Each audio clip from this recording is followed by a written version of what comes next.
So I want to show you some data that initially I wasn't going to, and I'd convinced myself was wrong, but isn't wrong. And I think we need to understand, because we think these things are cool. But they are maybe not species richness, which means are we losing the species altogether, and they're not there. But we are losing the numbers and the populations for sure.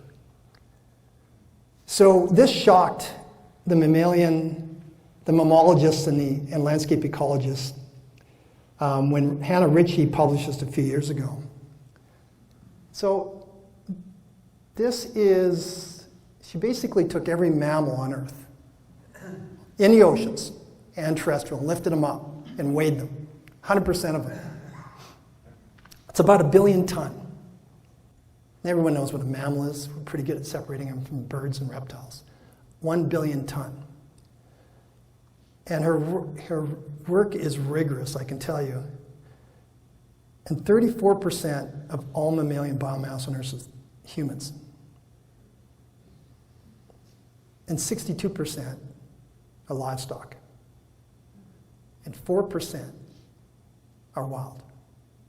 That's all that's left, 4%.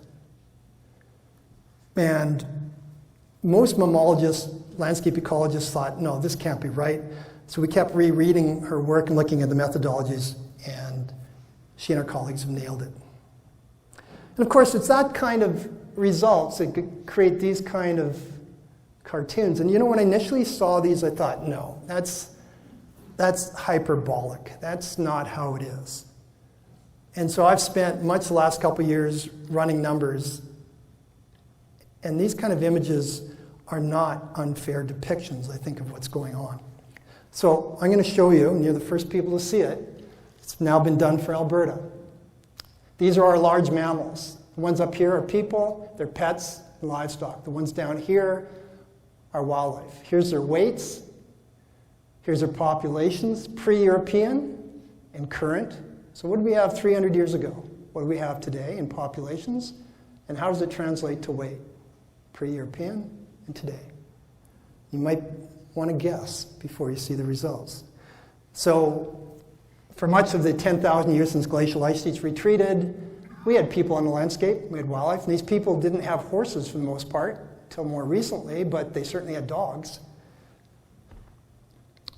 And then today, with humans and our livestock and our pets. So how does it play out?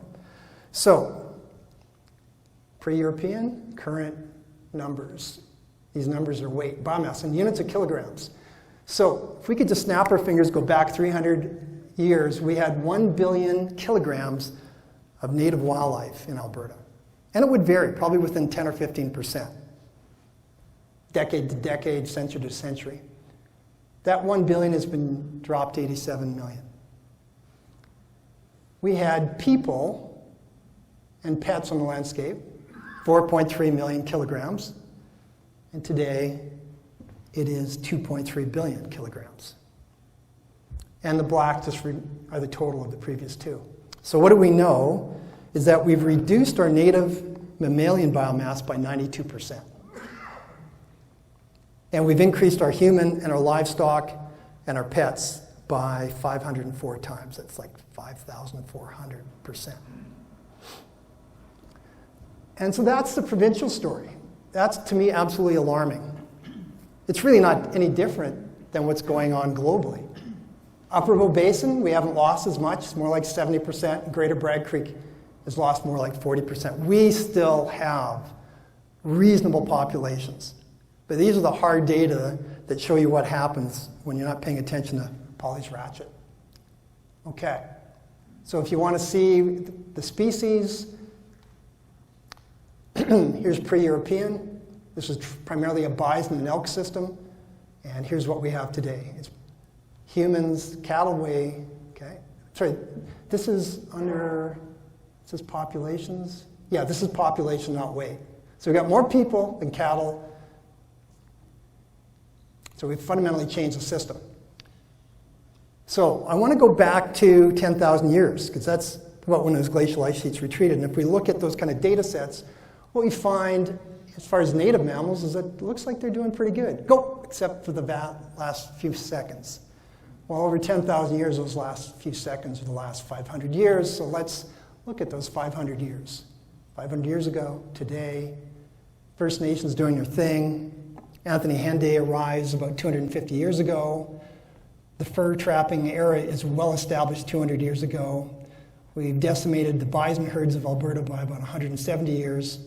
Homesteaders arrive, our cattle populations grow.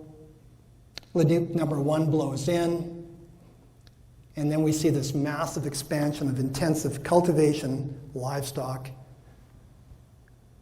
logging, and human populations. And over those 500 years, we see a trend like this. So, kind of a sobering trend, but that's the trade-off. That's a trade-off that we've either knowingly or unknowingly made.